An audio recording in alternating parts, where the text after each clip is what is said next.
ఆఫ్రికాలోని ISKCON temple దగ్గరికి అయితే వచ్చాను. ఇక్కడ కూడా ఇస్కాన్ టెంపుల్ ఉంది. అంతేకాకుండా ఇక్కడ ప్రత్యేకత ఏంటంటే ఆఫ్రికన్స్ చాలా మంది శ్రీకృష్ణుడిని నమ్ముతున్నారు. చూద్దాం ఎలా ఉంటారు ఏంటో. పెద్ద టెంపుల్ ఇది మాత్రం చాలా పెద్దది. ఇది కెన్యా నైరోబీలోనే పెద్ద టెంపుల్ ఆఫ్రికాలో. హరే రామ రామ రామ హరే హరే. ఆఫ్రికాలో శ్రీకృష్ణుడి భక్తులు ఎంతో మంది ఉన్నారండి. ఇంకా చాలా మంది కాపాడుతున్నారు హిందుత్వాన్ని. ఇలాంటి పెద్దవాళ్ళు కాలు పట్టుకున్నా తప్పలేదు. అది ఆశీర్వాదం. చూడండి ఎంత ముచ్చటగా ఉన్నాడు. జాన్ అంటే అతని పేరు. కుర్ర భక్తుడు. హరే కృష్ణ. జై శ్రీకృష్ణ. జై శ్రీకృష్ణ. జై శ్రీకృష్ణ. జై శ్రీకృష్ణ. ఆఫ్రికాలో ఇంకా ఉన్నారు శ్రీకృష్ణ భక్తులు.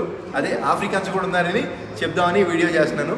మరి వీడియో నచ్చితే లైక్ చేయండి, షేర్ చేయండి, సబ్స్క్రైబ్ చేయండి. ఉంటాను. Bye bye. Bye bye. Hare Krishna.